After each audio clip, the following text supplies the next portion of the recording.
젊어지려면 자주 웃어라. 유머를 구사하면서 자주 웃으면 웃는 만큼 젊어진다는 것이다. 웃자. 웃으면서 남에게도 웃음을 선물로 선사하자. 그러는 사이 자신의 나이는 자연스레 세월을 돌이켜 후퇴한다. 웃음이야말로 진정한 안티에이징인 것이다. 몸을 망가뜨리는 본전의식. 여성들이 우울증에 잘 걸리는 것도 이 본전의식 때문에 생기는 경우가 많다. 마음 편한 인생, 정말 귀중한 것을 찾는 인생이 되려면 지금까지 내가 투자한 것에 대한 본전의식을 모두 던져버려야 한다. 그 다음에 세 번째, 가장 중요하죠. 우선순위를 정하라. 너나 없이 바쁘게 살아가면서 시간이 없다는 말을 우리는 자주 합니다. 그러나 그 바쁜 스케줄을 가만히 들여다보면 우리의 딜레마가 시간 부족보다는 더 근본적인 문제라는 걸 발견하게 된다. 그건 급한 일과 소중한 중요한 일을 구별하지 못했다는 것이다. 사람들은 시간을 쓰는 데는 주관적이다. 이런 주관적 개념을 객관적으로 바꾸기 위해서 실제 내가 무슨 일을 어떻게 시간을 보내고 있는지 구체적인 점검표를 만들어 볼 필요가 있다라고. 안녕하세요 시청자 여러분. 오늘도 만나 뵙게 돼서 반갑습니다. 여러분의 소중한 시간을 아껴드리기 위해서 책의 핵심 내용만 쏙쏙 빼서 전달해드리는 건강 스케치입니다. 살짝 재미는 없지만 MSG도 치고 있습니다. 오늘 소개할 책은요. 누구나 10년 더 젊어질 수 있다입니다. 오늘은 2부죠. 네. 최송희 교수님, 대체의학 박사님이신데요. 최송희 교수님께서 젊게 사는 비결 91가지를 말씀하셨는데 그중에 오늘은 또 여러 가지들을 살펴보도록 하겠습니다. 펴낸 곳은 신원문화사입니다. 1편의 주요 핵심 내용은 뭐죠? 용서해라. 감동의 눈물도 흘리고 많이 흘리고 감동의 눈물이든 슬퍼서 흘리던 눈물을 흘리는 것은 좋은 것이다. 양파 까면서 흘리는 눈물이 아니고 감정에 의해서 그게 슬프든 기쁘든 흘리는 그 눈물은 암을 일으키는 우리 몸을 망가뜨리는 그 독성 단백질과 쏙쏙 뽑아내니까 눈물을 흘릴 수 있으면 무조건 흘려라. 남자든 여자든 흘려라. 그 말씀을 하셨고 두 번째는 용서해라. 말로만 용서하지 말고 조건부 용서하지 말고 용서해라. 그게 네가 살 길이다 라는 거 말씀하셨습니다. 오늘은 무슨 내용이 있는지 살펴보도록 하겠습니다. 바로 책 내용으로 들어가겠습니다. 서론이 길면 뭐다? 혼난다. 자, 첫 번째 챕터입니다. 젊어지려면 자주 웃어라. 유머는 살아있는 언어다. 유머가 있는 곳에서는 언제나 활력이 넘치며 각박한 일상에서 오아시스 같은 청량함과 신선함을 안겨준다. 유머 감각이 풍부한 사람에게는 친구가 많고 더 나아가 사업 수완과도 연계되어 생산성을 향상한다는 말도 설득력 있게 들린다. 더 중요한 것은 유머를 구사하면서 자주 웃으면 웃는 만큼 젊어진다는 것이다. 주변에도 잘 웃는 사람들의 얼굴에는 주름살이 없을 뿐만 아니라 밝고 깨끗하고 또 빛나는 것을 흔히 보게 된다. 웃음이 심신을 정화하게 하는 기폭제의 인생입니다. 그렇죠. 만났는데 인상 빡빡 쓰고 있는 사람 만나고 싶습니까? 여러분들은? 선생님들 그러세요? 안 그러죠? 만나면 좋은 얘기, 나한테 좋은 얘기 해주고, 물론 좋은 얘기만 해준다고 좋은 건 아니지만 만나면 좋은 얘기도 해주고 웃어주는 사람, 그런 사람 만나고 싶지. 만나면 잔소리나 맨날 복복 해사코, 그죠? 안 만나고 싶죠. 그래서 웃음이라든지 유머는 더 이상 특정한 사람의 것이 아니며 특별한 장소에서만 할 수 있는 것도 아니다. 유머는 이제 우리의 일상생활에서 떼어놓을 수 없는 활력소가 되었다. 자주 웃으려면 먼저 상대방에게 웃음을 선사해 주어야 한다. 웃음은 전염 효과가 있기 때문에 상대의 기분이 좋아지면 자신도 함께 좋아지고 그것이 웃음으로 표현되어 함께 있던 사람들을 행복하게 만든다. 잘 웃고 남들에게도 웃음을 선사하는 사람치고 대인관계가 모난 사람이 별로 없는 것 같다. 유머러스한 사람을 배우자로 선호하는 성향이 두드러지게 높아지고 있는 것도 그런 이유에서일 것이다.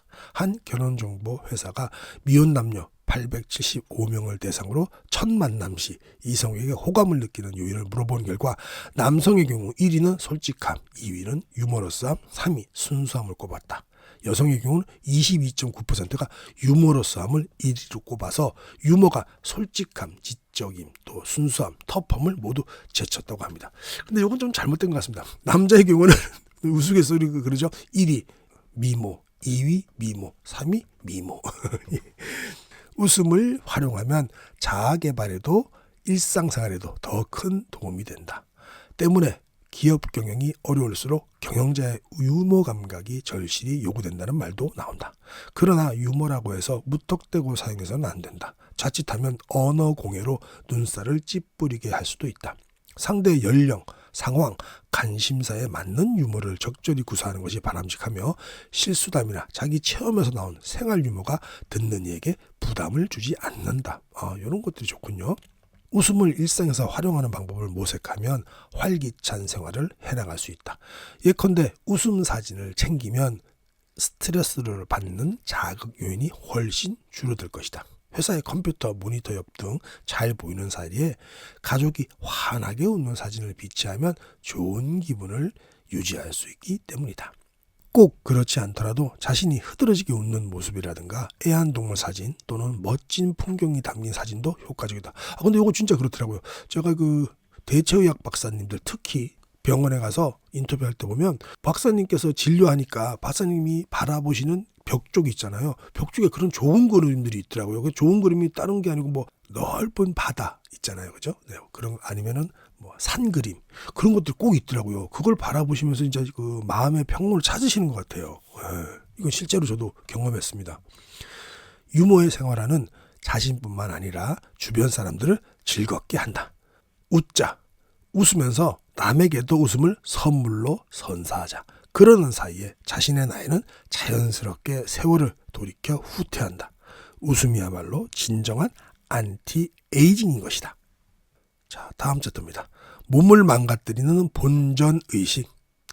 몇 해 전에 가깝게 지내는 일본 사람이 딸을 결혼시킨다고 해서 초청을 해서 다녀온 적이 있다. 아담한 식장에는 신랑 측과 신부 측 하객 그리고 가족을 합쳐서 한 80여 명만 자리하고 있었다. 진실로 결혼을 축하해주고 싶은 마음이 있는 가까운 사람들만 초청한 것이다. 예식이 간단하게 끝나고 나서 피로연이 장장 3시간이 가까이 진행되었지만 누구 하나 자리를 뜨는 사람은 없었다. 이건 미국식이죠, 그죠? 그날 하루는 오롯이 신랑 신부를 축하해주기 위해 아예 반나절을 비워놓은 것이 확실했다. 소수의 손님들은 꽤 긴 시간의 피로연에도 지루해하지 않았다. 내내 잔잔한 감동과 감사, 기쁨이 있었기 때문이다.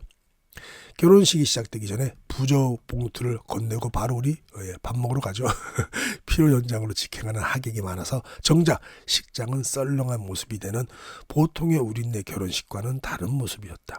요즘은 계절에 관계없이 1년 내내 결혼식이 있고 첨척장도 많다. 정작 첨척장을 받고 기뻐하며 축하하고 싶은 마음이 드는 하객이 도대체 얼마나 될까? 기브앤테이크의 심정으로 식장에 가는 이들이 대부분일 것이다. 대부분 이것 때문에 가죠. 옛날에 받았으니까 또 돌려드려야죠. 그죠? 나중에 또 내 자식 결혼할 것도 있고. 아무리 간소한 결혼식을 외쳐도 투자해 놓은 부조가 얼마인데 하는 본전의식을 버리기 어렵기 때문에 우리 결혼 문화는 아직도 바뀌지 않고 있다. 이러한 본전의식이 삶의 곳곳에서 우리의 웰빙을 방해하고 있다.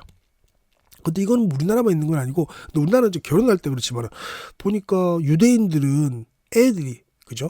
애들이 고등학교를 마치고 대학교 올라갈 때 정도에 그렇게 이렇게 부조금을 모아서 준다고 합니다. 애들의 무슨 사업을 하든지 뭘 하든지 하라고. 그것도 참 좋은 것 같아요. 근데 우리도 결혼하면서 그 전까지는 애가 말아먹을지도 모르니까 그죠? 돈 주면 아직 어린이라서 말아먹을지 모르니까 결혼할 때 안정적인 생활을 유지해라라는 차원에서 부조를 하는 건데, 어느 하나 다 특징이 있겠죠. 유대인 같은 경우는 그래서 사업들을 잘하나 싶기도 해요. 어렸을 때 대학교 올라갈 때 친구 또 지인들이 부모님들이 돈을 모아서 그게 많게는 몇 억씩 되고 그죠? 그렇다고 합니다. 물론 그 사람의 역량이겠죠. 그렇게 해서 모아준다고 하네요. 자, 그래서 책으로 다시 돌아왔습니다. 요거 한번 볼까요? 이러한 본전의식이 삶의 곳곳에서 우리의 웰빙을 방해하고 있다. 여성들이 우울증에 잘 걸리는 것도 이 본전의식이 많기 때문이다라고 하네요. 볼까요? 내가 남편과 아이들을 위해서 얼마나 수고하고 희생을 했는데 알아주지도 않나 하는 억울한 마음이 허무감이 되고 끝내는 우울증을 불러오는 것이다. 본전 찾기는 비만에도 한몫한다. 돈 주고 사 먹는 음식은 배가 불러도 본전 생각 때문에 남기기 어렵죠. 그렇습니다. 그죠? 특히 회식 자리에서 본전 생각 때문에 배가 불러도 술과 고기를 자꾸만 입으로 가져가는 이들이 많다. 그렇죠? 그래서 회식은 비만의 주범이다. 또 본전 생각을 많이 하는 이들이 주식 투자자들이다. 아는 치과 의사는 병원을 개업하고 잘 살고 있다가 취미로 주식을 시작했는데 어떻게 하다 보니까 큰 돈을 잃었다.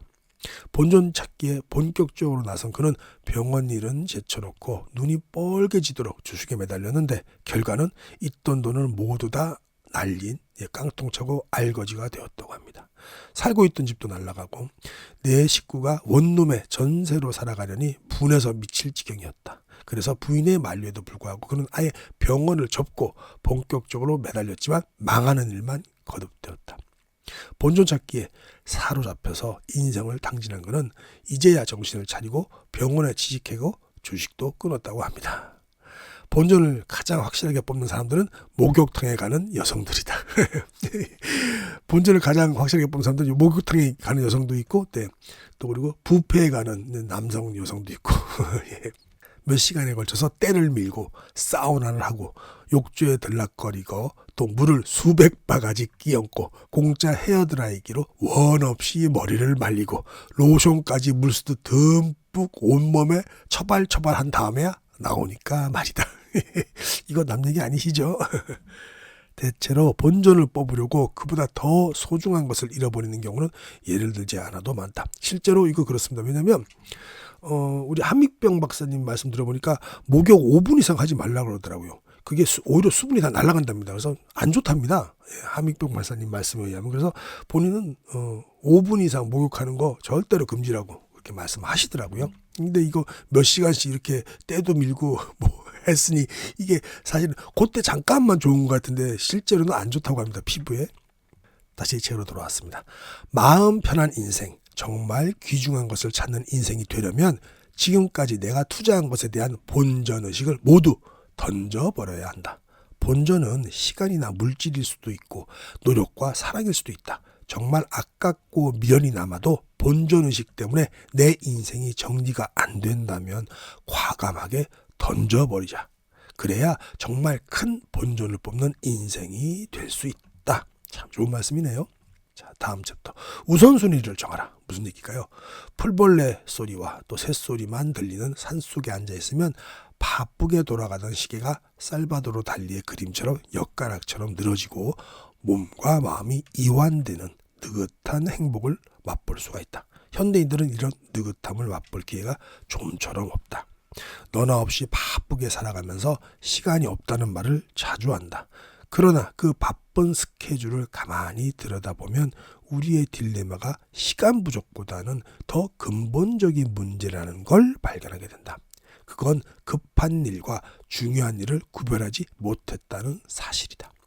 우리는 늘 급한 일과 소중한 일의 긴장 속에서 사는데 급한 일이 끼어들어 중요한 일을 밀어내게 되면 뭘 하는지도 모르는 채 허둥지둥 바쁜 삶을 살게 되는 것이다. 이렇게 살면 정말 중요한 것들을 자꾸 놓치게 됩니다. 맞벌이 가정이 늘고 아이들은 컴퓨터와 또 공부 때문에 늘 혼자이다 보니까 가족이 함께 시간을 보내며 깊은 대화를 나누고 가족 관계를 든든히 다질 수 있는 기회를 점점 더 잃어갑니다. 그래서 부부 사이에도 틈이 생기고 자녀와도 소통이 안 됩니다. 지금 너무 바빠서 가족과 대화할 시간조차 없다면 그 바쁜 일을 멈춰야 합니다. 가정보다 더 중요한 일은 없기 때문입니다. 어느 경영인이 유명한 컨설턴트를 만나서 주어진 시간에 좀 더 많은 일을 할 수 있는 방법을 가르쳐 달라고 했답니다. 그 컨설턴트는 백지 한 장을 딱 주면서 그가 해야 할 일 중에 우선순위가 높은 순서대로 6가지를 적으라고 했답니다. 다음 날에는 그중 첫 번째 일을 완전히 마친 후에 다음 차례 일을 하는 식으로 하라고 하루가 끝나면 종이를 찢어버리라고 했답니다. 컨설턴트는 사장에게 이렇게 당부했다고 합니다. 한두 가지 일만 마무리하게 되더라도 너무 신경 쓰지 마세요. 사장님의 주요 목표는 그 일들을 다 하는 것이 아니라 가장 중요한 일에 사장님의 시간을 쓰는 겁니다. 즉 소중한 일을 가장 먼저 하는 겁니다. 라고 컨설턴트를 해줬다고 합니다. 이 방법을 사용하신 후 느끼신 값어치만큼 수표를 보내주세요. 라고 했답니다. 사장은 얼마 후 그에게 무려 2억 5천만 원이라는 거액의 수표를 보냈다고 합니다. 와, 이분도 통이 크시지만 2억 5천만 원을 보냈다는 것은 본인은 그걸 느끼고 하셨다니까 이게 가능한 거겠죠. 이게 정말 중요하네요. 가장 중요한 것은 사장님의 시간을 쓰는 겁니다. 즉 소중한 일을 먼저 하는 겁니다. 모든 일을 다 마무리하라는 게 아니에요. 그죠? 소중한 일부터 먼저 하라는 겁니다. 시간을 잘 쓰려면 먼저 내가 시간을 어떻게 쓰고 있는지 객관적으로 알아야 하겠죠. 그래서 사람들은 시간을 쓰는데도 주관적이라고 합니다. 가령 잠깐 인터넷을 보는데 30분쯤 썼다고 생각하지만 실제로는 2시간씩 썼고, 이런 경우 많죠. 핸드폰 보다가 쇼츠 보다가 한 30분 봤나 본데 한 2시간 금방 가죠. 또 친구와 수다 떠는데 1시간쯤 떤 것 같은데 실제로 3시간이나 떠들었습니다. 여자분들이 이런 얘기 많죠. 정말 황당한 것은 전화로 1-2시간 정도, 1-2시간까지는 저는 못 봤지만 저희 아내 같은 경우도 전화로 한 30분 1시간 얘기한 다음에 그래 자세한 얘기는 다시 만나서 우리 하자 그러면서 끊죠. 1-2시간 얘기해놓고 또 무슨 자세한 얘기를 만나서 또 하나요? 이런 경우 많죠. 네. 남자들은 잘 일 못하는 경우입니다. 그죠? 이런 주관적 개념을 객관적으로 바꾸기 위해 실제 내가 무슨 일에 어떻게 시간을 보내고 있는지 구체적인 점검표를 만들어 볼 필요가 있다. 네, 이거 좀 중요한 얘기 같습니다. 그래서 그 표를 보면서 내가 하지 못한 중요한 일을 우선순위에 놓고 꼭 하지 않아도 될 일을 시간표에서 빼버리는 결단을 해야 됩니다. 네. 나의 시간 씀씀이를 한번 돌아보자. 바쁘기만 한 시간이었는지 중요한 일을 한 시간이었는지 말이다. 이거 정말 중요한 얘기입니다. 나의 시간을 한번 돌아봐야 됩니다. 그래서 내가 그냥 쓸데기 없이 바쁘기만 했는지 아니면 중요한 일을 한 시간이었는지 한번 되돌아보시기 바랍니다. 오늘의 결론 및 핵심 요약입니다. 여러분께서 가장 소중하게 여기시죠? 우리는 까마귀 고기를 먹으니까요. 젊어지려면 자주 웃어라. 유머를 구사하면서 자주 웃으면 웃는 만큼 젊어진다는 것이다. 웃자. 웃으면서 남에게도 웃음을 선물로 선사하자. 그러는 사이 자신의 나이는 자연스레 세월을 돌이켜 후퇴한다. 웃음이야말로 진정한 안티에이징인 것이다. 몸을 망가뜨리는 본전의식. 여성들이 우울증에 잘 걸리는 것도 이 본전의식 때문에 생기는 경우가 많다. 마음 편한 인생, 정말 귀중한 것을 찾는 인생이 되려면 지금까지 내가 투자한 것에 대한 본전의식을 모두 던져버려야 한다. 그 다음에 3번째, 가장 중요하죠. 우선순위를 정하라. 너나 없이 바쁘게 살아가면서 시간이 없다는 말을 우리는 자주 합니다. 그러나 그 바쁜 스케줄을 가만히 들여다보면 우리의 딜레마가 시간 부족보다는 더 근본적인 문제라는 걸 발견하게 된다. 그건 급한 일과 소중한 중요한 일을 구별하지 못했다는 것이다. 사람들은 시간을 쓰는 데는 주관적이다. 이런 주관적 개념을 객관적으로 바꾸기 위해서 실제 내가 무슨 일을 어떻게 시간을 보내고 있는지 구체적인 점검표를 만들어 볼 필요가 있다라고 결론을 지었습니다. 시간 정말 중요하게 써야 됩니다. 저도 50대인데 진짜로 10대는 10km로 가고 20대는 20km 가더니 50대는 진짜 너무 시간이 빨리 갑니다. 벌써 1월 1일인가 싶었더니 벌써 2월 달 중순이 됐습니다. 정말 시간 빨리 가더라고요. 이거 시간 우리 선생님들, 제 나이 또래 이상도 선생님들이 많이 들으시잖아요. 시간 정말 더 빠르게 가실 거 아닙니까? 그죠? 저보다는 그죠? 저도 이제 앞으로 그 연세가 되면 더 빠르게 가겠지만 시간 안배 정말 급한 거, 쓸데기 없는 거 말고 정말 나에게 중요한 것부터 하는 게 중요할 것 같습니다. 이상으로 오늘 책 리뷰 마치도록 하겠습니다. 건강은 하루아침에 망가지거나 좋아지지 않습니다. 건강 스케치와 함께 좋은 습관을 꾸준히 유지하시기 바랍니다. 지금까지 함께해 주셔서 정말 감사합니다.